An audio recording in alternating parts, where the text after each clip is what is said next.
I can still hear it. The screaming. Dozens of voices, all at once, echoing off tiled walls, bouncing from a dark corner of the restaurant like a sonic weapon. I remember the way her smile collapsed, how her hands flew up to her ears too late, how the confidence drained from her face in real time.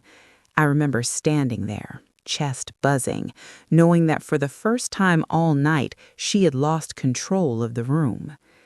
And just before that moment, before the singing, before the phone calls, before the consequences, I remember the look on his face. A grown man, shaking, broken down by a table that decided he was an easy target. That was the moment I realized something important. Some people don't want good service. They want power. Welcome to my YouTube channel. This is my story of betrayal, and if you've ever trusted the wrong person, hit that subscribe button because you are not alone. Here is how it happened. I was reading comments on my YouTube videos the other day, and I realized I wasn't the only one who had been pushed too far by someone who thought a name tag made them superior. The stories were different, but the pattern was the same: entitlement, cruelty, and the quiet damage it leaves behind. This one just happened to unfold on a single night in 2015, inside a restaurant that prided itself on never needing to advertise. Back then, I was working my way through nursing school. Long shifts, sore feet, brain always split between exams and rent. I waitressed at a place that ran on reputation alone. No billboards, no coupons, no gimmicks. If you ate there, it was because someone you trusted told you it was worth it. That mattered. It meant standards were everything. By the time this story begins, I'd been there for several months, long enough to prove I could handle pressure, long enough that managers trusted me. I wasn't officially a trainer, but when new servers finished their shadow shifts, I was often the one quietly assigned nearby, the safety net, the fixer, the calm voice when things went wrong. That's how I ended up next to him. He was older than most of us, recently released, still finding his footing, still apologizing too much. He had that nervous politeness you only see in people who are terrified of messing up because they think one mistake means everything falls apart. But he was kind, careful. He wanted to do well more than anything. That night was his first full section alone. I could tell he was overwhelmed before he even said anything. His eyes kept darting toward the dining room, scanning for problems before they happened. I stayed close, half running my own tables, half keeping him in my peripheral vision. That was the plan. We'd get him through the weeds together. Then they sat down. 6 people, early 20s, loud, confident. The kind of table that walks in already disappointed, already hunting for something to complain about. I noticed them immediately, but I didn't clock them as dangerous, not yet. The first sign came when he rushed over to me, menu in hand, face pale. "They want something that's not on the menu," he whispered. "She says the other location makes it all the time, says we have the ingredients so we should just do it." I knew the moment he said she who was in charge. I could have told him to stand his ground. I could have explained policy, boundaries, the difference between confidence and compliance. But this was his first night alone. His hands were already shaking. This wasn't the moment to teach him how to fight. So I told him to check with the back line. If the cook said no, I'd handle the table myself. The cook said yes. It was basically a wrap, nothing outrageous. From our end, there was no problem. From hers, that was an invitation.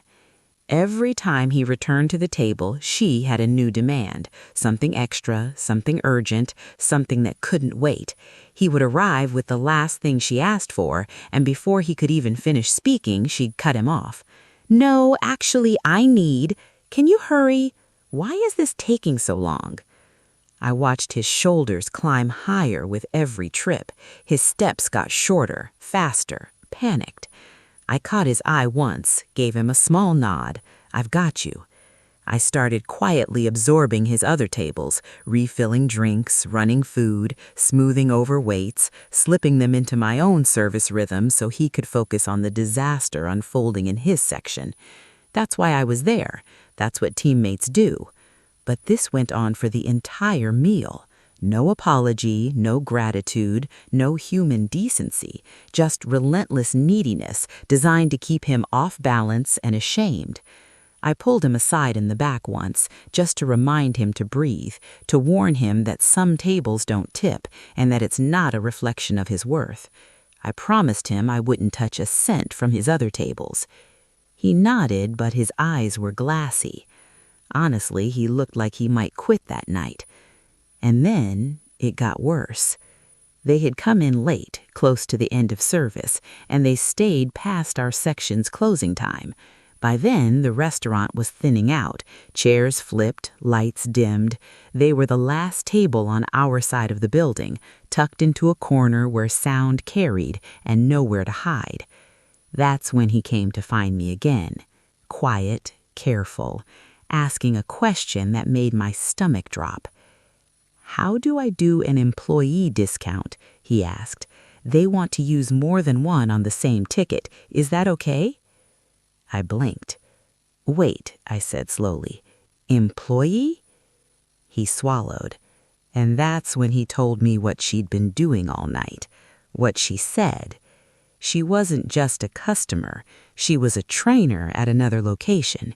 She told him that repeatedly, mocked him for every mistake, called him the worst waiter she had ever seen. She claimed that's why the other location made her special meals. That's why she deserved exceptions. That's why she was allowed to humiliate him.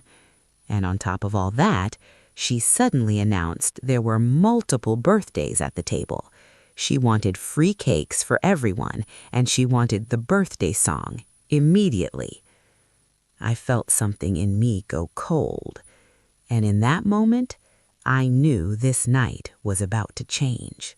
The second he finished telling me what she'd said to him, I felt it.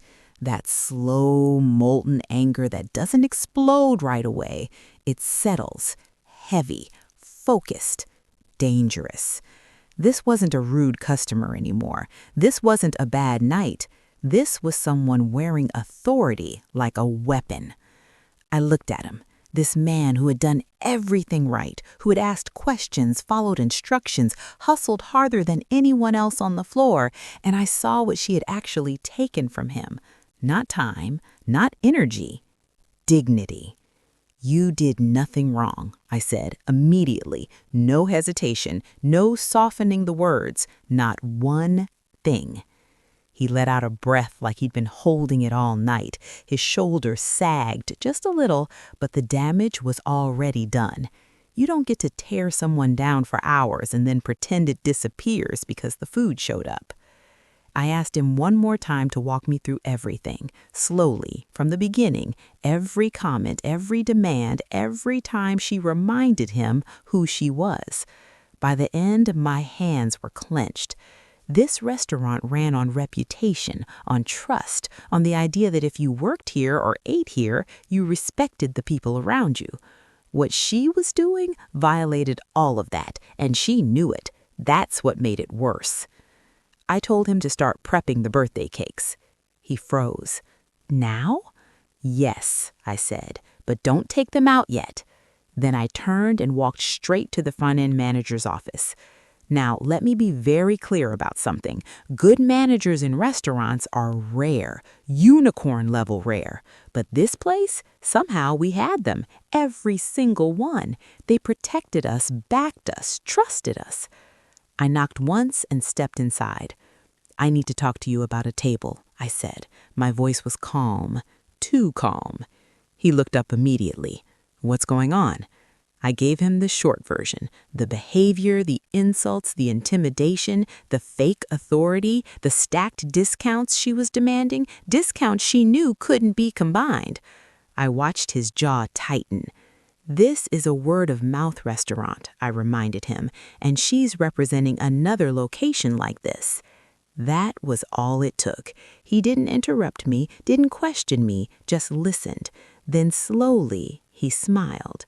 Not a friendly smile, a decision smile. "Do what you want to do," he said. "I'll handle the rest." As he stood up, he reached for the slip of paper with the employee numbers she'd given. He glanced at it once, then tucked it into his pocket. "I'm going to make a phone call. Actually, 2. I didn't ask who he was calling. I already knew. I walked back onto the floor, heart pounding, not with nerves, but with purpose. This wasn't revenge. This was accountability. I started gathering people, servers first, then hosts, then anyone who looked remotely free. A con-like cook wiping down his station, a dishwasher who still had his gloves on. Every single person got the same lightning-fast briefing. That table in the corner? Fake trainer, abusing a new server, multiple birthdays. She asked for the song. I paused just long enough to let it sink in. And we are going to give her exactly what she asked for. Eyes lit up, grins spread. Someone actually laughed. When I tell you morale matters in a restaurant, this is what I mean. People don't forget who stands up for them. I went back to the server, still hovering, still anxious, and told him we were ready. "All of us," I said. He didn't understand yet, but I saw something shift in his face. Confusion, yes, but also hope. The cakes were ready, one for every seat, candles lit, plates balanced carefully, and then we moved. I have never seen so many employees approach a single table at once. It was absurd, beautiful, glorious. We filled that corner, servers shoulder to shoulder, cooks leaning in, hosts peeking from behind us. Even the dishwasher stood proudly at the back, drying his hands on his apron. The leader of the table, her, looked up and beamed. That smug, self-satisfied smirk spread across her face as she realized what was happening. She sat back in her chair like a queen receiving tribute. This is what she wanted: attention, power, control. We set the cakes down in front of every single person. The restaurant went quiet. And then we sang. Not politely, not cheerfully, we sang as loud as humanly possible. This wasn't a song anymore. This was a wall of sound, echoing, bouncing off tile and glass and cornered acoustics designed by pure accident to amplify suffering.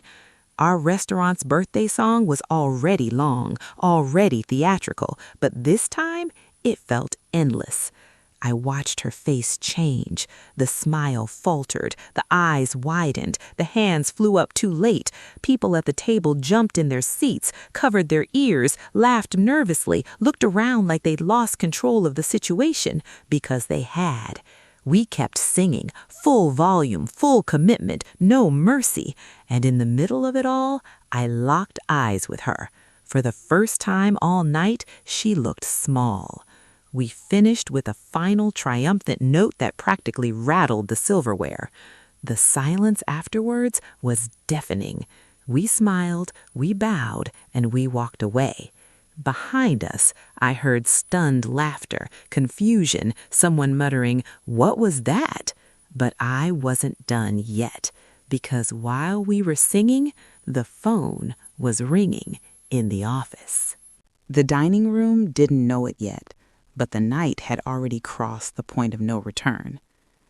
While the echoes of that birthday song were still vibrating in the walls, while the table sat there blinking and rubbing their ears, my manager was in the office with the door closed and a phone pressed to his ear. I didn't need to hear the words to know the tone. I'd worked with him long enough. This wasn't small talk. This was professional fury. I went back to my section and pretended for exactly 30 seconds that everything was normal. I refilled waters, cleared a plate, smiled at a couple walking past on their way out, but my attention was locked on that corner table. She was rattled. You could tell by the way she laughed too loudly now, trying to recover the social high ground, by how she leaned toward her friends, whispering aggressively, gesturing in our direction like we were the problem. But the power had shifted. For the first time all night, she was waiting. The new server came up beside me, voice low. Are we in trouble? I turned to him fully. No, I said. You're done being alone in this. That mattered more than he realized. A few minutes later, the manager stepped back onto the floor, and everything slowed down. He didn't rush, didn't scan the room, didn't look angry on the surface. That was the scariest version of him, the calm before the storm version. He walked straight to the host stand and asked casually for the check presenter from the corner table. Then he called her over, not with a wave, with her name. The way her head snapped up told me everything. That was the first crack in the armor. She stood, smoothing her clothes, still confident, still assuming this was about her discount, about making things right for her. She walked to the host stand like someone expecting an apology. I drifted closer under the pretense of bussing a nearby table. So did half the staff. The manager handed her the phone. "You'll want to take this," he said evenly. She frowned. "Who is it?" "Your general manager." The color drained from her face so fast it was almost impressive. She laughed once, sharp, fake. "Oh, okay, that's dramatic." She took the phone, and then she heard the voice on the other end. I didn't hear what was said, but I didn't need to. Her posture changed instantly. Shoulders curling inward, chin dropping, the smirk evaporating like it had never existed. This wasn't a friendly call. This wasn't a warning. This was documentation. I watched her nod over and over, murmuring yes and I understand and that's not how it happened, in a voice that got smaller every time. Tears filled her eyes, real ones. She glanced around the room, at us, at the people she'd dismissed all night, at the new server standing a few feet behind me, watching with wide, stunned eyes, and for the first time, she looked embarrassed. The call went on longer than I expected. I saw the manager at the host stand cross his arms, perfectly still. He didn't listen anymore. He didn't need to. The outcome had already been decided. When she finally handed the phone back, her hand was shaking. She tried to speak, cleared her throat, tried again.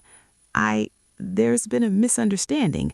I didn't mean—" He stopped her with a raised hand. There wasn't a misunderstanding. There was behavior. She opened her mouth, closed it. He continued, "You will not be receiving an employee discount tonight or ever again in this restaurant." Her eyes widened. And, he added, "your management team has been informed of everything that happened here tonight." Silence. One of her friends shifted uncomfortably. Another stared straight down at the table. The energy had completely inverted. No one was laughing now. She swallowed hard. Am I fired?" The manager didn't answer immediately. That pause? That was intentional. "That's not my decision," he said finally. "But I can tell you this. Your employee number has already been verified, and your general manager has already made calls above his level." Her knees actually buckled. She reached for the host stand to steady herself. This was no longer about a bad night. This was about a pattern catching up with her. She started crying then, full on, apologizing, explaining, blaming stress, claiming she was training someone else and didn't mean it like that, saying she was just trying to maintain standards. Standards. I felt my jaw clench, because the man she'd humiliated all night was standing 10 feet away, silent, watching someone else finally feel small. The manager looked at him, then back at her. "You don't get to talk about standards, not after tonight."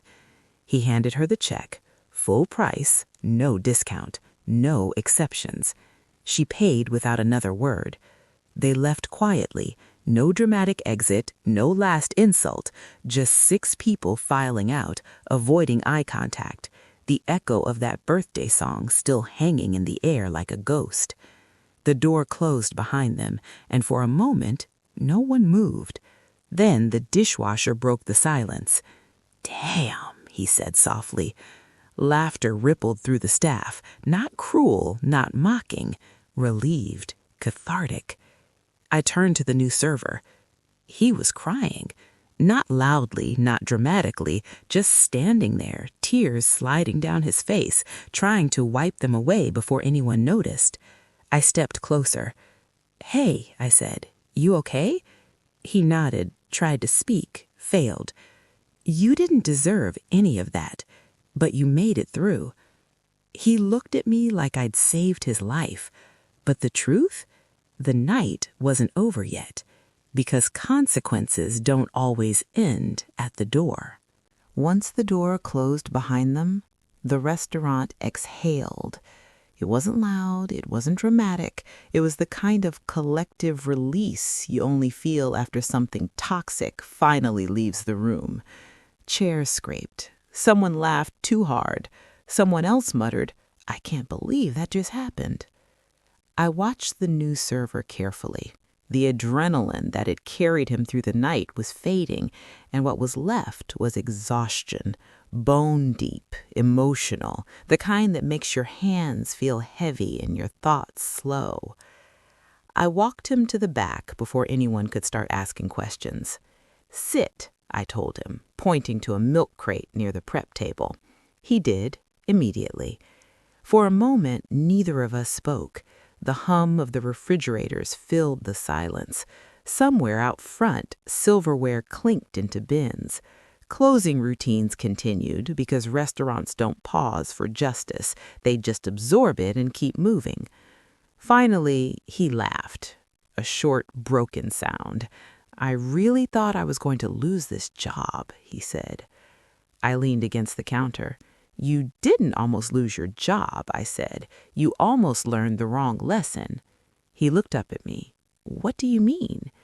"That if someone treats you badly, it's because you failed. That if someone claims authority, you have to accept whatever they do to you." He swallowed. "That's not how this works. Not here." That mattered. I could see it landing, not all at once, but enough to steady him. A few minutes later, the manager came into the back. He didn't say anything at first, just handed the server a glass of water.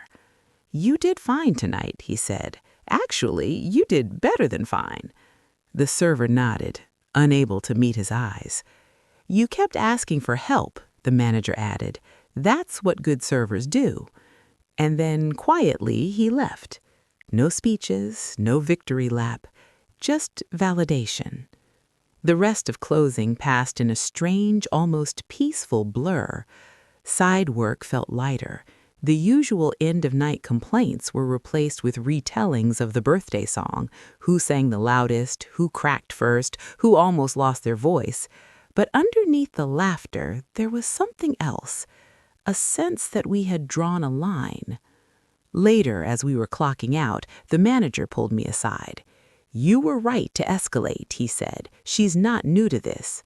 I raised an eyebrow. "Meaning?" "Meaning this wasn't the first call about her, just the first one that couldn't be ignored."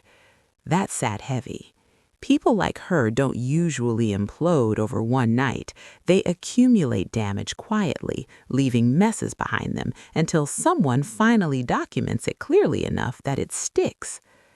I thought about how confident she'd been when she sat down, how comfortable she'd been using that confidence to hurt someone else. I almost feel bad, and then immediately shook my head. "No, I don't." He smiled faintly. "You shouldn't." We walked out together into the cool night air. The parking lot was nearly empty. The glow from the restaurant sign buzzed softly above us. That should have been the end of the story, but life doesn't always wrap things up neatly. 2 weeks later, I got a message. It came from the server. I was halfway through a study session when my phone buzzed. His name popped up, and for a split second, my stomach tightened, like maybe something had gone wrong again. The message was simple. I wanted you to know I stayed. I stared at the screen. He followed it up with another. I almost quit that night, but after everything that happened, I realized I didn't want to let her be the reason. I smiled before I even realized I was doing it. But then came the third message. Also, you should know something.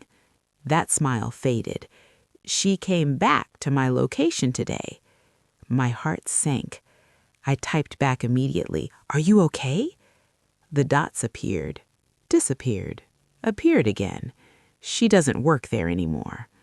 Relief washed through me, sharp and sudden. She was trying to get rehired. I leaned back in my chair. Apparently, after that night, the calls hadn't stopped. Her general manager had escalated it to corporate ownership. Statements had been taken, patterns compared, complaints re-examined. The behavior we saw that night, it wasn't an anomaly. She hadn't just lost discounts. She'd lost her position. She didn't recognize me at first, but when she did, she looked scared. I closed my eyes. Power changes people, but losing it reveals them. "Thank you," her final message said, "for not letting me drown." I sat there for a long time after that, thinking about how close he'd been to walking away, not because he was bad at his job, but because someone with a louder voice decided he was expendable. Thinking about how many people do walk away, how many never get that moment of backup, of validation, of someone stepping in and saying, "No, this stops here." That night taught me something I carry with me even now. Kindness isn't passive. Protection isn't loud until it has to be. And sometimes the right response to cruelty is to give someone exactly what they asked for, just turned up to 11. What stuck with me most after that night wasn't the singing. It wasn't even the phone call. It was how quietly everything went back to normal. The next shift, the restaurant opened like it always did, doors unlocked, coffee brewed, menus wiped down, guests seated who had no idea that just days earlier, someone's sense of safety had been shattered and rebuilt in the same corner booth. That's the part people outside the service industry rarely understand. The trauma doesn't announce itself. It doesn't get a banner. It just gets absorbed into the routine. The server, my server, kept working. He smiled more cautiously now, checked in more often, apologized less. He started to stand straighter when guests questioned him, not defensive, just present. Confidence doesn't arrive all at once. It accumulates. And every now and then, when he got a particularly demanding table, he'd glance over at me or another senior server, not asking for rescue, just reassurance that the floor still had his back. We always nodded, because we remembered. I started noticing something else, too, subtle but real. The staff was tighter, more alert, less willing to let bad behavior slide under the excuse of, "That's just how customers are." That night had given us proof that escalation works, proof that management would listen, proof that authority, when used correctly, protects instead of crushes.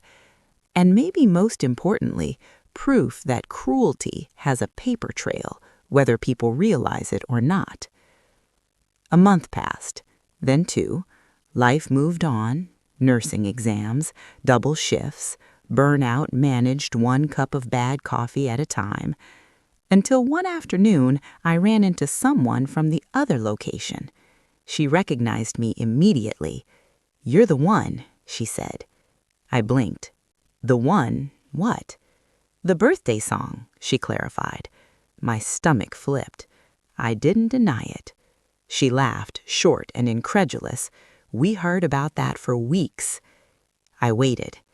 She was a problem, the woman continued carefully. A big one, but she knew how to hide it. She punched down, always down. That phrase stuck with me. Punching down doesn't look like aggression to people at the top. It looks like efficiency, control, maintaining standards. She never pulled that stuff with managers, only new people, older hires, anyone she thought wouldn't push back. I thought about the way she'd sized him up, the way she tested him with the first request, then escalated when he complied. Predators don't roar, they probe. What happened after? I asked. The woman exhaled. Once ownership got involved, that was it. No coming back from documented abuse, especially not across locations. Across locations. That was the mistake. Because when you rely on silence, one voice in the wrong place can shatter the whole illusion. I drove home that day thinking about how close that night had come to ending differently. If I'd told him to just tough it out, if I'd brushed it off as a bad table, if management had decided it wasn't worth the trouble, if everyone had chosen the easier path, he would have quit, she would have stayed, and the pattern would have continued. People talk about karma like it's magic, like it just shows up eventually unprompted, but that's not how it works. Karma is paperwork. It's witnesses. It's someone willing to say, this isn't acceptable, and mean it. Years later, when I finally left the restaurant industry, that lesson followed me into healthcare. Different uniforms, same dynamics. Different power structures, same abuse patterns. And every time I saw someone freeze under authority, every time I recognized that hunted look, I remembered him, sitting on that milk crate, convinced he'd failed. Sometimes intervention doesn't look heroic. Sometimes it looks like standing beside someone and refusing to move. I don't know where he is now. We lost touch eventually, the way people do when life pulls them in different directions. But I know he stayed long enough to train others, long enough to become the calm presence for someone else on their first night alone. That's how change spreads.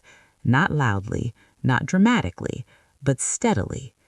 And somewhere out there, I like to think there's another new server who didn't quit because someone once showed up for them, without asking, without hesitation. That's the part of the story most people don't see. And it's the reason this still matters. There's a myth people like to believe about consequences, that once they happen, the story is over, that accountability is a clean break, a lesson learned, a chapter closed. It almost never is. Power doesn't disappear when it's challenged. It retreats. It looks for another door. About 3 months after that night, I was working an early shift, the kind where the restaurant still smells like cleaner and yesterday's bread, and the world hasn't decided yet whether it's going to be kind. I was rolling silverware when the host leaned over and said, "Hey, do you know someone named Her?" My stomach dropped. I didn't even need the last name. "Yes," I said carefully. "Why?" "She called," the host said, asking about open positions. For a moment, the room felt too quiet. I stood there, a fork frozen in my hand as the implications unfolded. She hadn't vanished. She hadn't learned. She was circling back, testing boundaries, seeing if time had softened memories. "She said she used to work for the company," the host continued, asked who was managing today. Of course she did. I thanked the host and went straight to the office. The manager on duty that day wasn't the same one from that night, but he'd heard the story. Everyone had. Some legends don't fade, they fossilize. "She reached out?" he asked, incredulous. "Apparently," I said. "Did you tell her—" "She won't be working here," he cut in. "Not now, not ever." Relief hit me hard, but it was mixed with something else. Anger. Because this wasn't remorse, this was strategy, the same strategy she'd used on the floor that night: push where resistance might be weakest, assume silence meant forgiveness. I walked back out front, hands shaking just a little. That's when I saw the server. He was mid-shift now, confident, focused, laughing at a table as he dropped off drinks. He caught my eye and smiled, a real one. He had no idea. And I realized something important in that moment. Protecting people doesn't end when the immediate danger passes. Sometimes it means intercepting the threat before it ever reaches them. The manager made the call official. A note was added. Ownership was informed. The door closed quietly, firmly, permanently. But the attempt alone told me everything. People who abuse power don't stop because they understand harm. They stop because access is revoked. That night years ago hadn't changed her. It had changed the environment, and that made all the difference. Later that shift, during a lull, the server leaned against the counter next to me. "You know," he said casually, "I almost didn't come in today." My heart skipped. "Why?" He shrugged. "Bad dream. Same table, same feeling." I didn't tell him about the phone call. There was no need. Fear doesn't deserve advance notice. Instead, I said, "You came anyway." He nodded.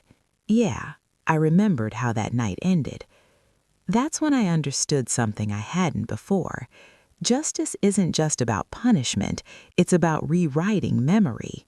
That night no longer ended with him failing. It ended with him being protected, with someone else losing control instead. And that new ending followed him forward.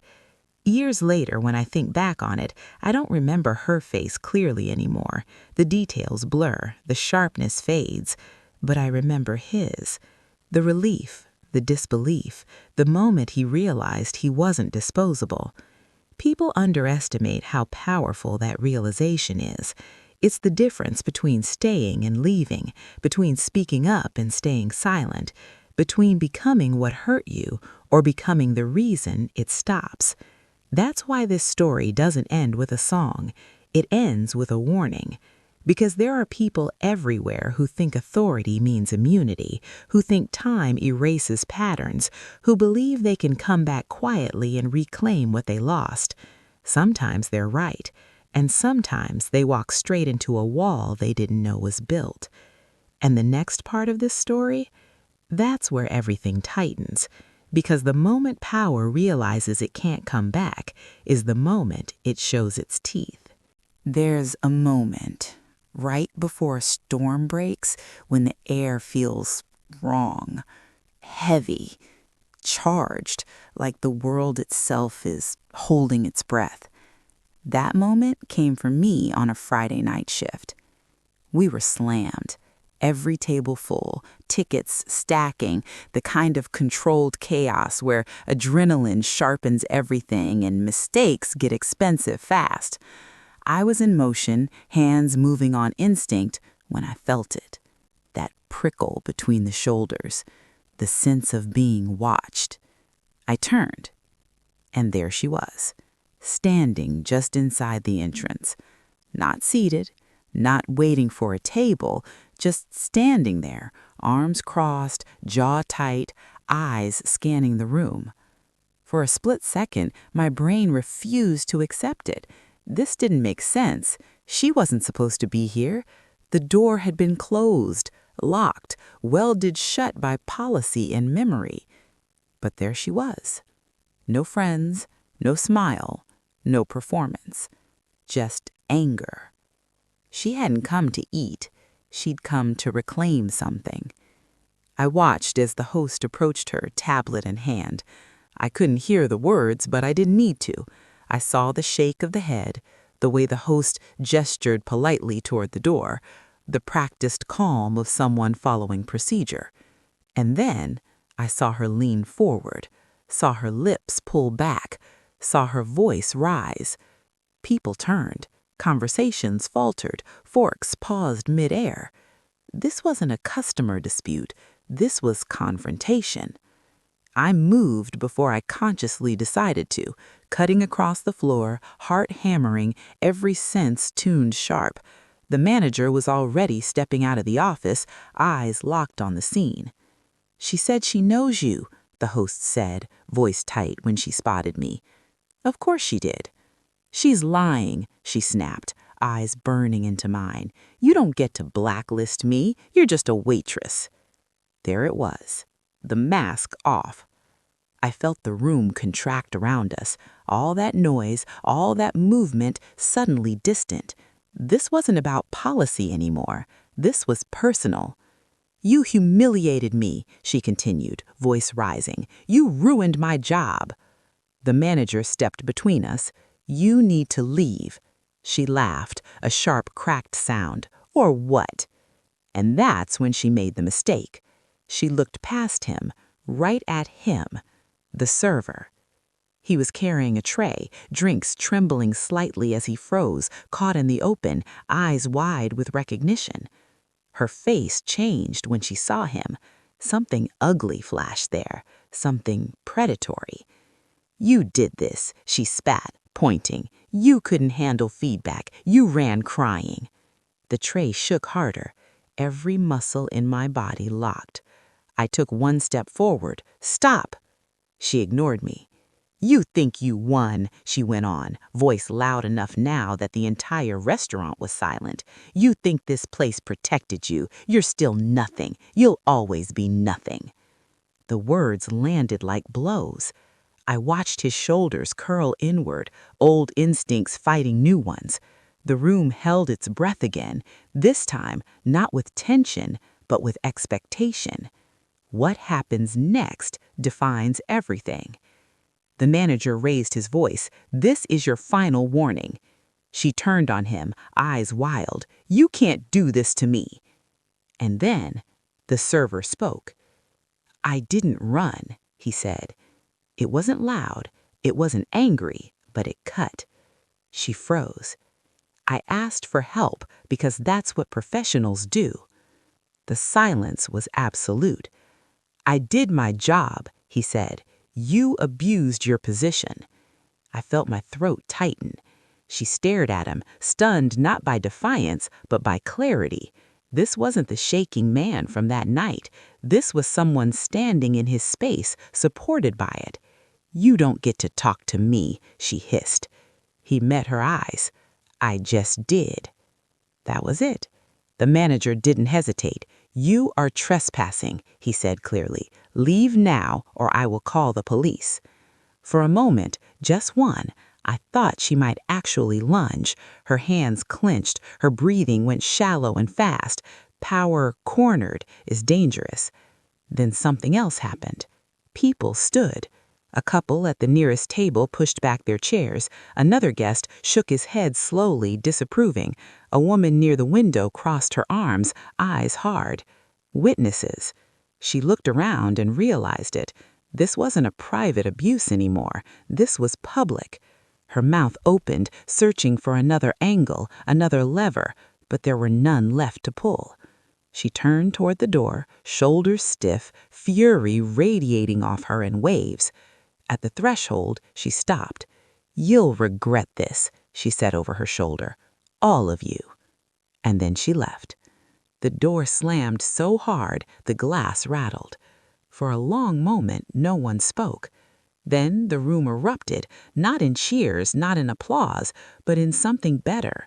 Normalcy. Conversations resumed, forks clinked, life rolled forward, unimpressed by threats that held no weight. The manager turned to the server. "Are you okay?" He nodded, took a breath. "Yeah," he said, and this time I believed him. Later, in the back, he sat on the same milk crate as that first night. Full circle. "I was scared," he admitted, "but not like before." "Why?" I asked. "Because this time," he said slowly, "she didn't have control." That was the climax. Not the yelling, not the threat. The moment power failed to land. Because abuse survives on silence. And that night, finally, there was none left. But stories like this don't truly end at confrontation. They end with what we carry forward, and that's where the final truth lives. After she left, the restaurant didn't clap. No one celebrated. No one chased the adrenaline. Instead, something quieter happened. We finished the shift. Plates were cleared, floors were swept, the coffee machine hissed and clicked as it cooled down for the night. The ordinary rhythms of closing wrapped themselves around the extraordinary thing that had just occurred, as if the building itself knew how to hold both at once. That's how real closure usually arrives, not with fireworks, but with continuity. Later, when the doors were locked and the lights dimmed, we sat in the back for a moment longer than usual. No one wanted to rush out into the night yet.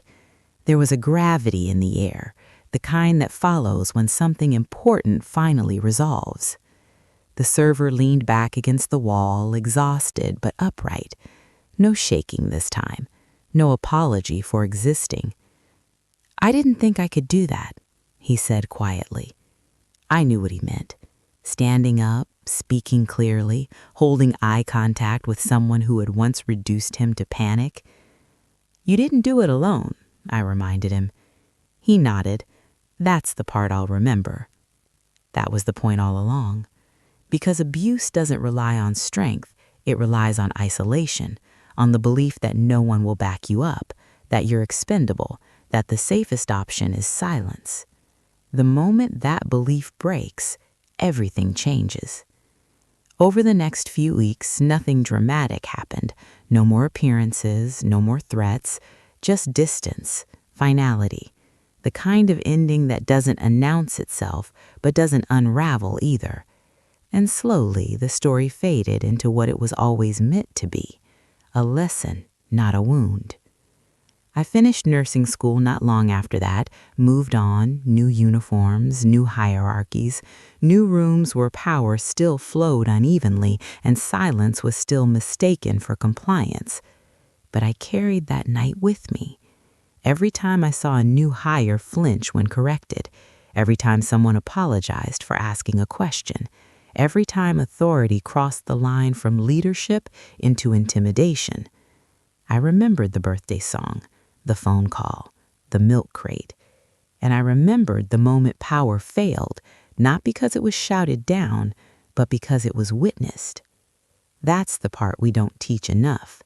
We tell people to stand up for themselves, as if courage appears in a vacuum, as if bravery isn't built brick by environments that make it safe to speak. What we should be teaching is this: stand with people. Because when you do, they learn how to stand on their own. I don't know what happened to her after that, and honestly, it doesn't matter. Her story stopped being the point the moment it stopped controlling the room. What mattered was the ripple. A server who stayed, a team that learned its power, a line that never moved again. Years later, I still think about how easily that night could have gone another way, how close it came to being just another quiet loss, another person chewed up and discarded because someone else needed to feel important. But it wasn't. Because someone spoke, someone listened, and a community decided cruelty wasn't the cost of doing business. That's the moral, if there is one. Not that revenge feels good, not that justice is loud, but that accountability works when people work together. And sometimes the most meaningful victory isn't watching someone fall, it's watching someone else rise.